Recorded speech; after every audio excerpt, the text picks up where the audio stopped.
Imagine it's 2 o'clock in the morning. You find yourself standing alone on a deserted road leading to a cemetery, enveloped in a thick fog. Visibility is zero. The night is silent, and the only sound is the faint rustle of leaves in the wind. As you glance around, the stillness of the surroundings heightens your senses. Suddenly, a faint rumble breaks the silence. In the distance, headlights pierce through the mist, growing larger with each passing moment. A bus approaches, its headlights cutting through the fog like a knife through butter. This bus is your only way home, as the road has been abandoned by other vehicles at this hour.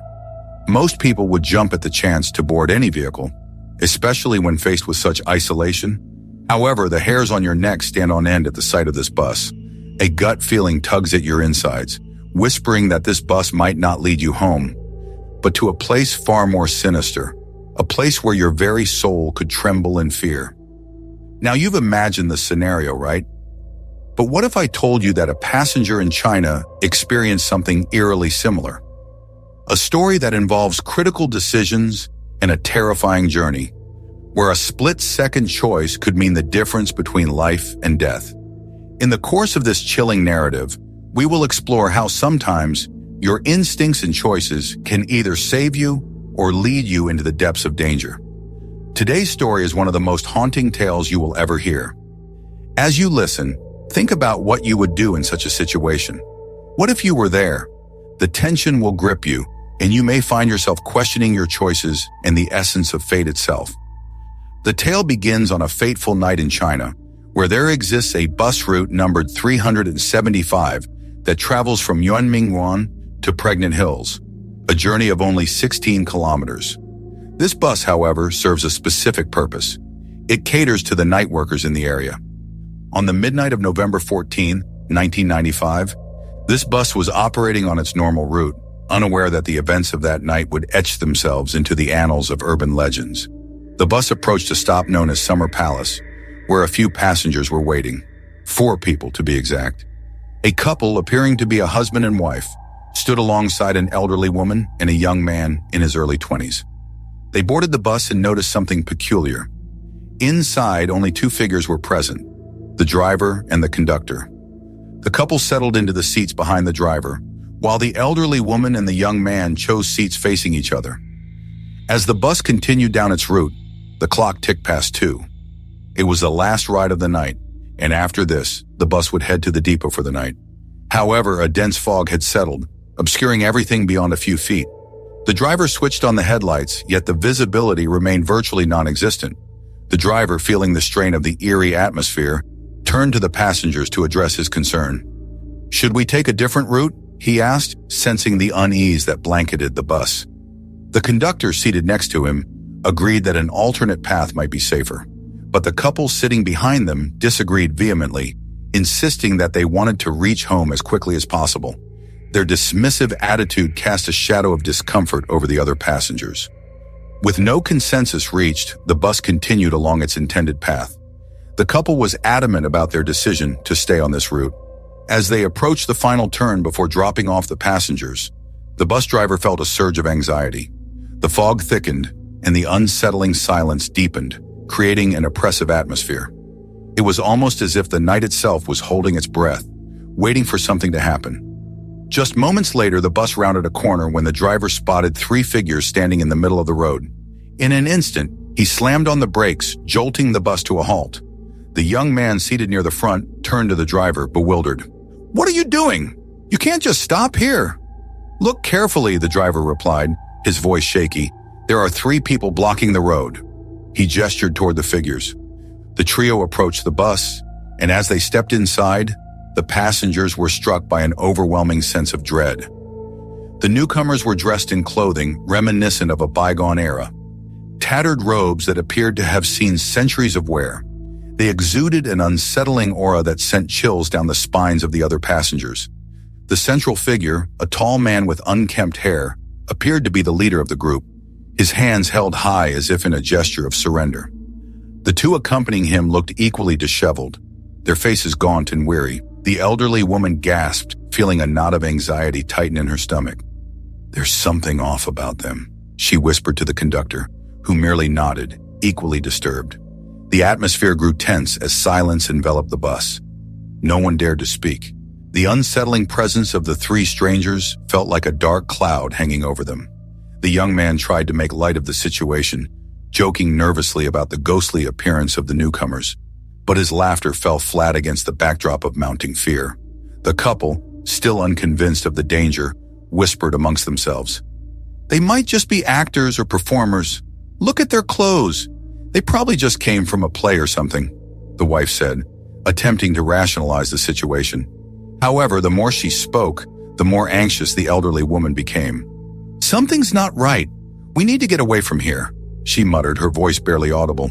The conductor, sensing the woman's distress, glanced at her sympathetically.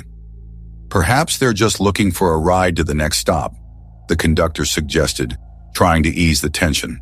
But deep down, he too felt an inkling of dread creeping into his thoughts. The bus resumed its journey, and the tension simmered in the air. The elderly woman couldn't shake the feeling that something about the three newcomers was deeply unsettling. She stole glances at them, scrutinizing their every movement.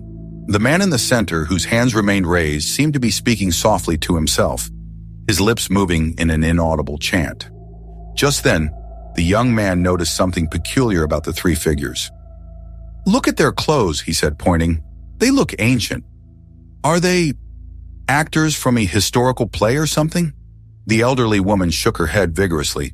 "No, there's something more to them. I can feel it," she insisted. Her instincts were screaming that these were not just ordinary people. But before she could express her concerns further, the bus took a sharp turn, and the lights flickered ominously. The driver, now clearly nervous, gripped the wheel tightly. The road narrowed as the bus continued deeper into the fog. The couple sat quietly, their earlier bravado vanishing under the weight of unease. The elderly woman watched as the three figures remained eerily still, their presence becoming increasingly suffocating. As the bus ventured further, the atmosphere grew denser with fog and fear. The elderly woman's heart raced as she turned to the conductor. "We need to stop the bus. Something isn't right," she insisted. The conductor, although feeling the same unease, tried to remain calm. "Just a few more minutes. We'll reach Pregnant Hill soon," he replied, but even he could feel the weight of dread in the air. As they neared their destination, the tension boiled over. The three figures began to whisper amongst themselves, their words barely audible. The elderly woman could sense their discussion centered around her, and a wave of panic surged through her. "What are they saying?" she thought to herself. Suddenly, the bus driver slammed on the brakes once more, causing the passengers to lurch forward. A black cat darted across the road, and the driver, startled, had no choice but to stop. The elderly woman clutched her seat, her heart racing. "I can't take this anymore," she declared, standing up. "I'm getting off this bus." The conductor tried to reason with her, but her mind was made up. "I feel trapped here. I need to leave." The driver glanced at her, but it was too late. The elderly woman rushed to the door and flung it open, stepping out into the freezing fog. The night enveloped her, and she felt an immediate sense of disorientation. As she stood outside, she could hear the muffled conversations inside the bus, their words blending into the eerie silence. Suddenly, she felt a hand on her shoulder. She turned around to find the tall man from the trio standing right behind her. "You should not have done that," he said softly, his voice smooth yet chilling. Panic gripped her. "What do you want?" she stammered, backing away. "Stay away from me." The man smiled, but it wasn't a reassuring smile. It was filled with a strange sense of foreboding. "You are meant to stay with us," he said cryptically. Inside the bus, the remaining passengers were paralyzed with fear. The conductor glanced out the window, seeing the elderly woman standing frozen in place.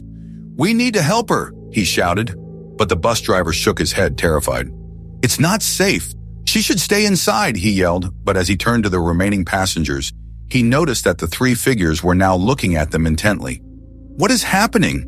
The couple whispered to each other, their faces pale with fear. They exchanged worried glances, realizing that the tension had reached a breaking point. Suddenly, the young man stood up, resolved.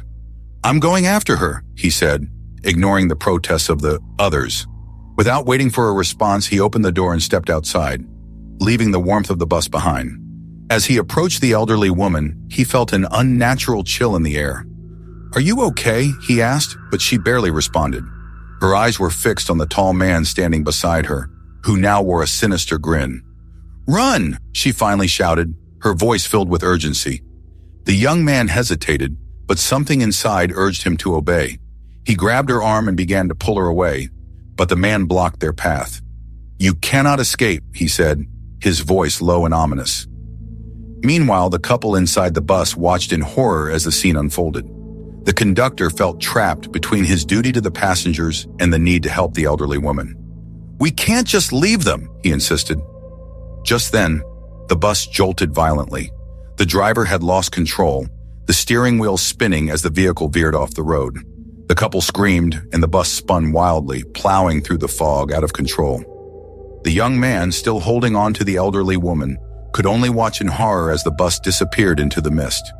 They ran in the opposite direction, desperate to escape whatever horror awaited them. As dawn broke over the horizon, the chaos began to settle. The young man and elderly woman found themselves in a quiet park, disoriented and trembling. They exchanged worried glances, unsure of what had just occurred. The bus was nowhere in sight. Had it been a nightmare? They could hardly believe what they'd witnessed. But the morning news told a different story. Bus 375 had vanished without a trace. Authorities launched a frantic search but found nothing. No traces of the bus, its passengers, or its driver. What they did find, however, were the three figures from the bus, standing silently in the fog, appearing as if they were still waiting for their next victims. The elderly woman and the young man returned to their homes, haunted by the experience. They had escaped with their lives, but the question lingered. Why had they been spared? The chilling encounter with the ghostly figures stayed with them, etching itself into their memories, and they could never fully shake off the sense of dread. As weeks turned into months, the tale of Bus 375 transformed into an urban legend, a chilling story shared in hushed tones.